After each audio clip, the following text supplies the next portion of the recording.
Boker Tov à toutes et à tous. Un petit problème de caméra et on va y arriver.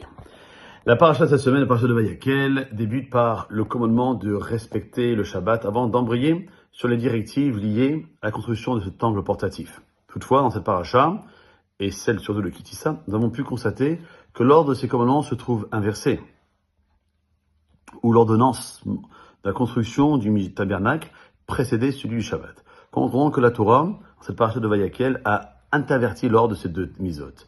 Et voilà la réponse des commentateurs. C'est que le tabernacle a pour caractéristique de matérialiser à la vue de tous que la présence divine, la Shekhinah, réside au sein du peuple juif. À l'inverse, le Shabbat, c'est un témoignage du peuple juif affirmant que Dieu a créé le monde. Ainsi, on peut dire que le Mishkan, le temple portatif, est érigé en l'honneur d'Israël, alors que le respect du Shabbat est à la gloire de Dieu. Ainsi, dans la paracha de Kitissa, où Dieu s'adresse à Moshe, il accorde la prédominance à la misa du Mishkan voulant mettre à l'honneur Israël devant sa propre gloire. À l'inverse, dans sa paracha de Vayakel, cette semaine, c'est Moshe qui s'adresse à Israël, et dès lors, il replace la misa du Shabbat correspondant à la gloire divine devant celle du Mishkan, reflétant la place honorifique du peuple juif. Et encore un peu plus loin, sur cette notion que la Torah nous dit qu'Akadosh Baruch Hu a désigné nominativement Betsalel, qui était le fils de Uri, le petit-fils de Hur, de la tribu de Yehuda. Et on explique que Hur était le fils de Myriam. Le Midrash se demande pourquoi la Torah fait mention du nom de Hur alors qu'il est le grand-père. Et le Midrash répond que lorsque les bénis Israël ont cherché à adorer un culte étranger lors des épisodes du Vaudor, Hur ne les a pas laissés faire. Ils se sont alors ligués contre lui et ils l'ont tué. Après avoir fait ce don de soi pour Dieu, l'Éternel a juré qu'il sera récompensé et qu'il fera grandir ses enfants et dans ce monde, comme le dit cette paracha, Dieu a désigné nominativement Betsalel, le fils de roi, le fils de Hur, petit-fils de Hur. Puis le Midrash explique que la sagesse de Betsalel, il l'a reçue par le mérite de Myriam, qui étant la sage-femme en Égypte, a décidé de craindre Dieu, comme c'est marqué au début de Shemot, que les sages-femmes craignaient Dieu.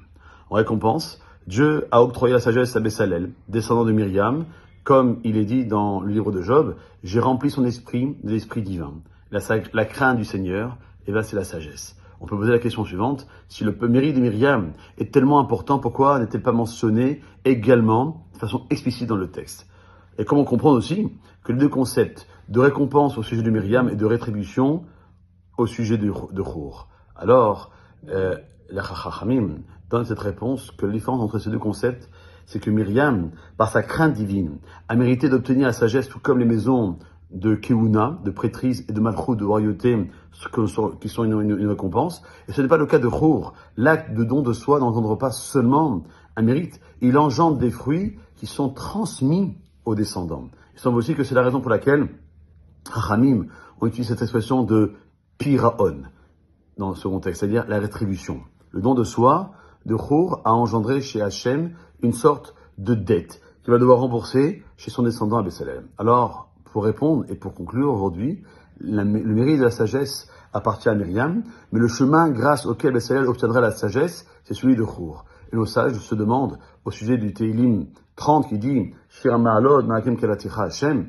eh bien, n'est-ce pas Shlomo qui a construit le temple, et pourquoi c'est marqué chez Ma'alot que c'est de David?